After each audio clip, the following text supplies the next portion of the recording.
Je compte battre ce record et dépasser ces 4030 tractions en la moitié du temps, c'est-à-dire 12 heures.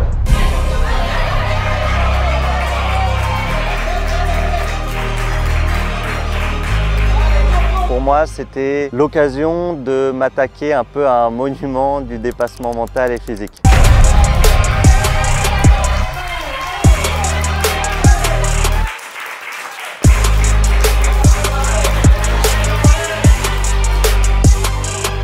C'est un peu bête à dire, mais TomTom lâche jamais. Si je devais retenir une seule leçon, c'est un peu toujours la même. Allez briser vos croyances limitantes, bien sûr que vous en êtes capable.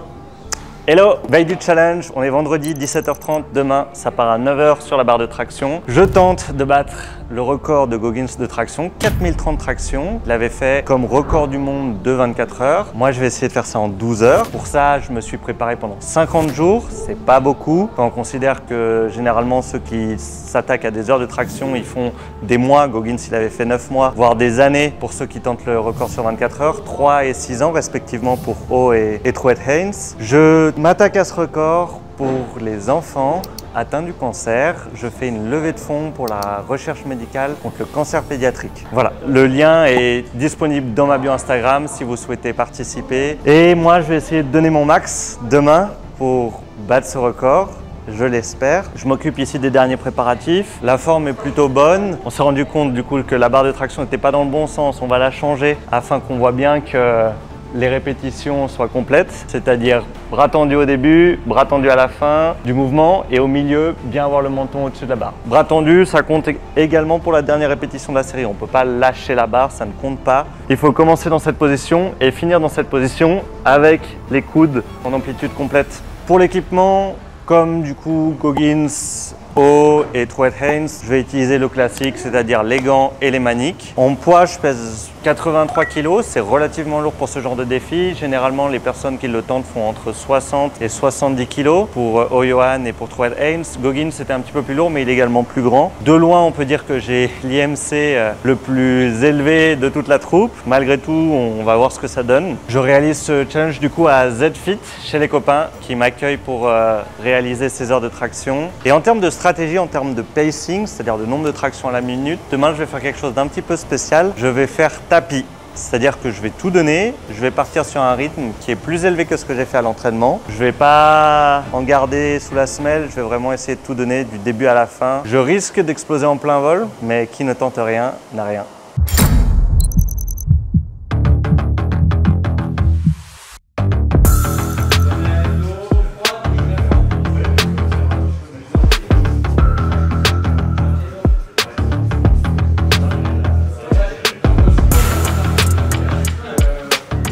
On est à une demi-heure du départ, Rémi me met les straps pour les mains et on va essayer de donner tout ce qu'on peut. Je me sens bien, j'ai pas super bien dormi, mais le fait d'avoir les copains avec moi, ça me lance pour le départ.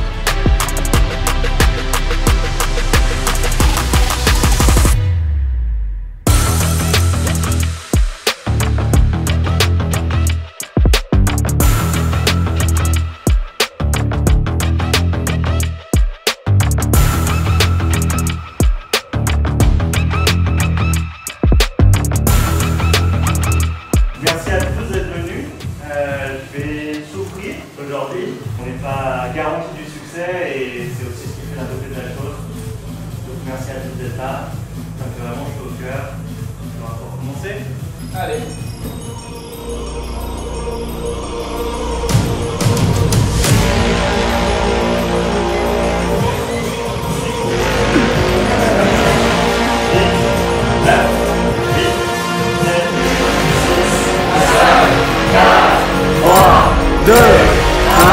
Allez Thomas!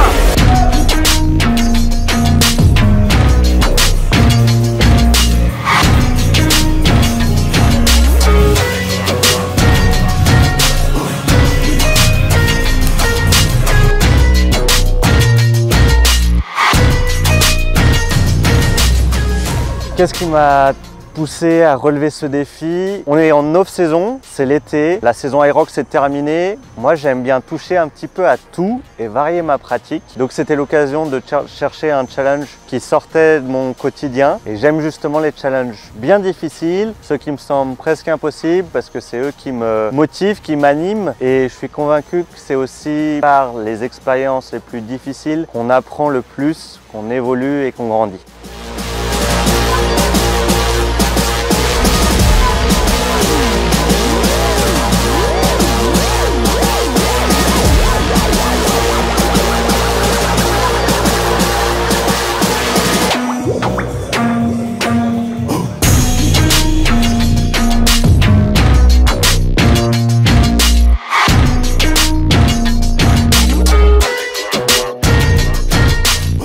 Je connais pas très bien David Goggins, mais du peu que j'ai pu lire et écouter, son record de traction spécifiquement, qu'il a réussi après 3 tentatives, je crois qu'il avait 38 ans, c'était en 2013, ça a été assez symbolique à ce moment-là. Pour moi, c'était l'occasion de m'attaquer un peu à un monument du dépassement mental et physique.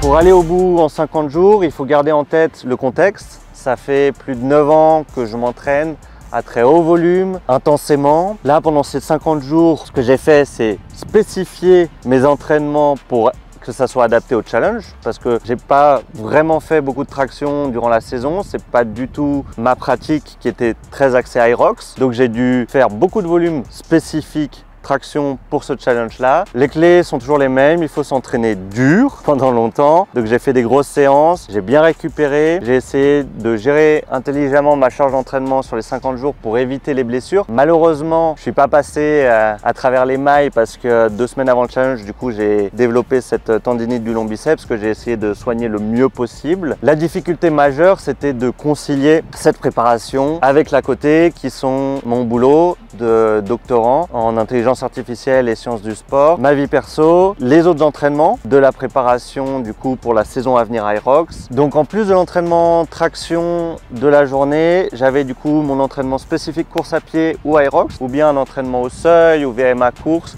ou alors Hyrox où j'allais mélanger de la course à pied des stations, ou alors un entraînement sur les ergos. Parfois, de temps en temps, un upper ou un footing quand c'était des journées à plus basse intensité.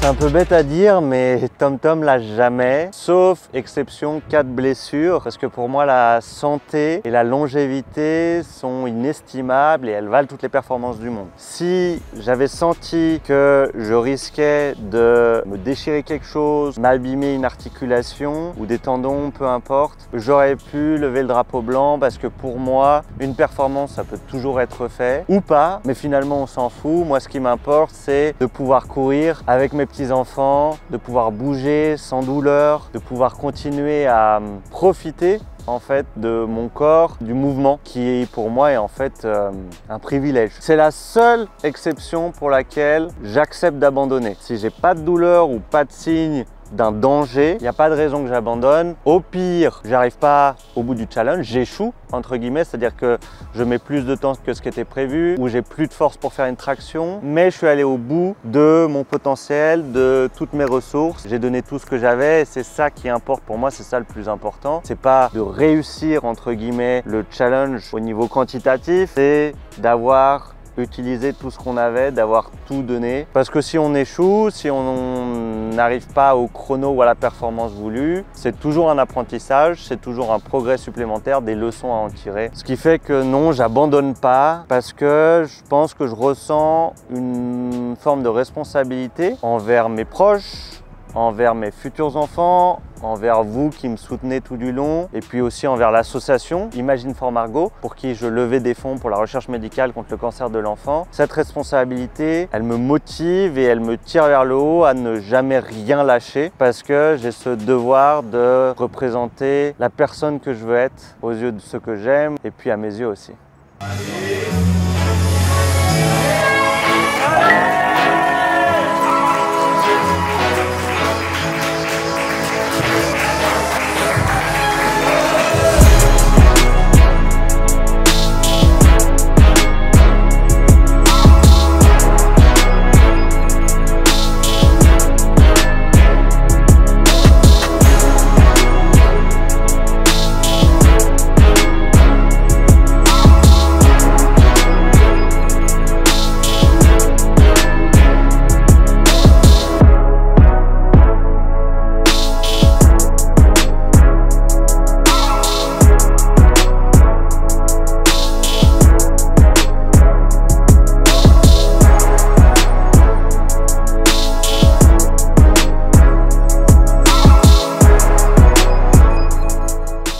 Je m'appelle Rémi Girard, j'ai le record du monde actuel sur 12 heures de traction avec 7300 tractions. Aujourd'hui, je suis venu accompagner et soutenir Tom dans sa performance. Alors pour le moment, il est super bien, aucune douleur musculaire, articulaire ou autre, donc vraiment super. Il a un super rythme, il déroule super bien, il va aller jusqu'au bout comme ça, jusqu'aux 6 heures. Je lui ai fourni tout ce qui est hydratation, la nutrition, c'est lui qui gère, et ensuite les massages. Très important, donc avec un pistolet de massage et du baume du cheval, une crème de massage. Sur le moment, ça soulage complètement et ensuite il est parti pour 1 heure et toutes les heures, massage à chaque fois.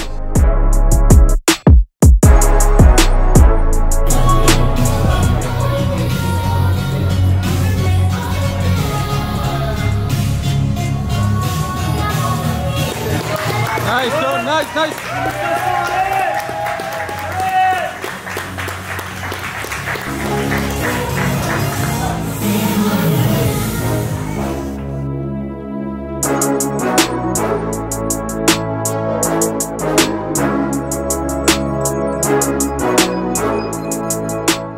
Les points communs entre préparer ce challenge, battre le record de Goggins en 50 jours et préparer un Hyrox, c'est qu'il y a un objectif précis et quantifiable, une sorte de performance qu'on veut réaliser, donc dépasser les 4030 tractions en temps d'heure.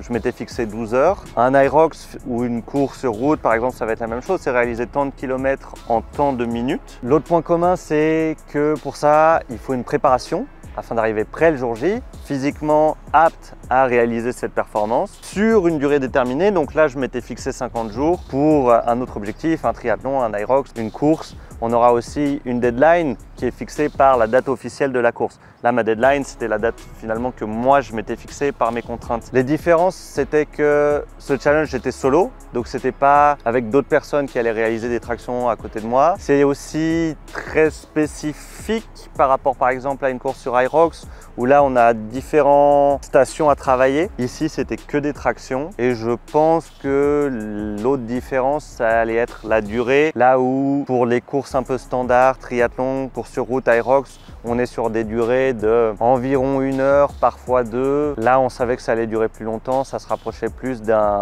long trail.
cours du challenge, la fatigue s'installe, une fatigue musculaire, nerveuse, qui fait que le mouvement est de moins en moins fluide. Si on compare mes premières tractions aux dernières, le mouvement finalement était moins rapide, moins efficace, moins fluide. Et c'est ce qui a fait qu'après 4h30 de traction, j'ai diminué le rythme parce que je commençais à avoir un keeping, donc un mouvement de balancier pour réussir à faire mes répétitions, qui faisait que j'étais pas satisfait du mouvement. Pour moi, je voulais que le mouvement reste suffisamment propre à mes yeux. Et du coup, j'ai baissé la cadence, je suis passé de 12 tractions à 10 tractions par minute. Parce que pour rester dans les conditions du challenge, ce que je m'étais fixé, c'était finalement ce qui est demandé pour un Guinness World Record, d'avoir les bras tendus en bas du mouvement et à la fin du mouvement, donc les coudes ouverts, le menton au-dessus de la barre.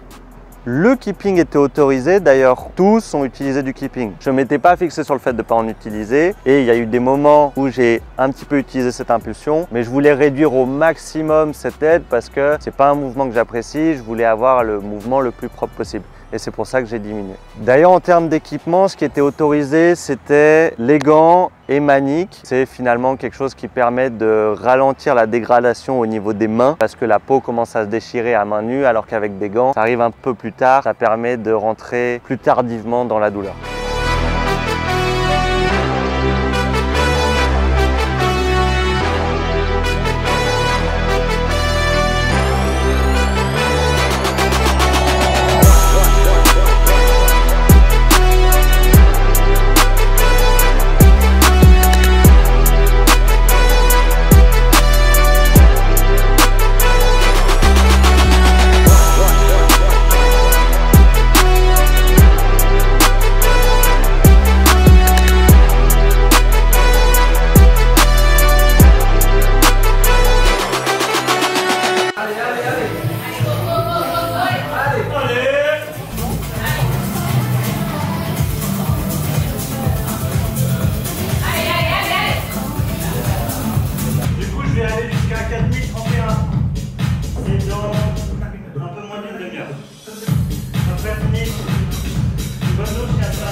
Yeah, we do it, yeah, I go up. We influence, yeah, see me moving, yeah, I glow up. Every time I show up, I can flip my switch out. They act like they know us, but they ain't no dog on big dog. Asking if it's still a flex, say they better go ask Booyah. Never think I'm gon' check, better pull up like whoa. Come to place and I'm the best, I ain't worried about none who y'all. 24, no rest, stand on business, I'm too tall.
pas fait ça sans vous.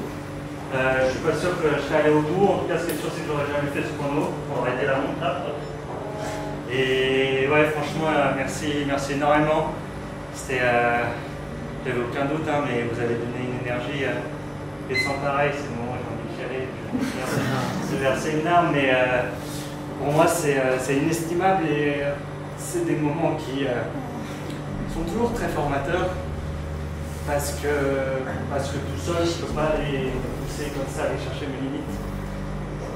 Mais avec les copains, avec votre bienveillance, votre amour et votre générosité, ben, on est toujours prêt à donner un peu plus. La deuxième chose que je voulais dire, c'est que ce challenge, je le fais en hommage aux enfants qui combattent un cancer et à leur famille. Nous, on a été touchés personnellement, mais on a aussi côtoyé des personnes qu'on ne connaît pas initialement, dans les hôpitaux, qui se battent chaque jour pour la vie. Traitement après traitement, chimio sur chimio. Tout le monde en sort. C'est assez insignifiant ce que je fais, mais je veux repousser mes limites dans l'idée que ça puisse mettre en lumière justement cette cause à ma petite échelle. Et le fait que vous soyez aussi tous présents aujourd'hui, ben, ça donne de la voix pour ces enfants, pour leur famille, et pour qu'on aille plus loin dans les traitements, dans l'accompagnement, en espérant qu'un jour peut-être on aura des enfants sans cancer, et même tout le monde sans cancer. Merci aussi de votre présence pour ça, parce que je pense que vous vous retrouvez à la fois dans mon challenge, mais également dans la cause. Donc merci énormément. Et puis maintenant, je vais vous souhaiter de bien manger, parce que je pense que vous avez un peu faim après ces 6 heures à me regarder. En tout cas, merci encore.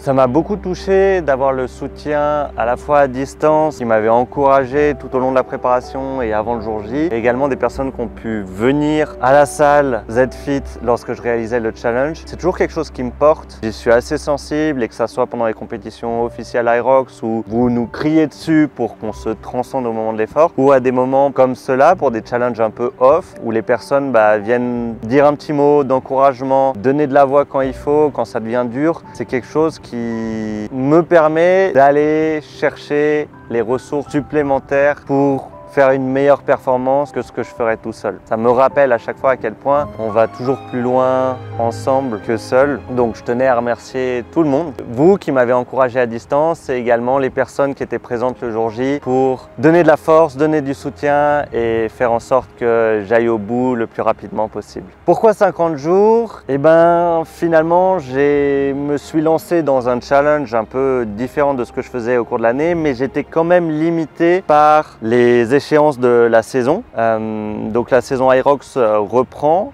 avec notre première compétition début octobre. Donc il fallait que je m'assure de terminer mon challenge suffisamment tôt pour pas que ça vienne entraver la reprise de la saison, et également pour des contraintes personnelles que j'expliquerai bientôt, qui faisaient que je n'avais pas un jour de plus de disponible pour cette préparation. 50 jours, c'était vraiment le maximum que je pouvais m'accorder. Évidemment, je remercie du fond du cœur ma femme qui m'aide aussi à réaliser tout ce que je veux réaliser, parce que les journées sont bien chargées entre les entraînements, le doctorat, la vie perso, toutes les autres contraintes qu'on peut avoir, et ma famille et mes proches.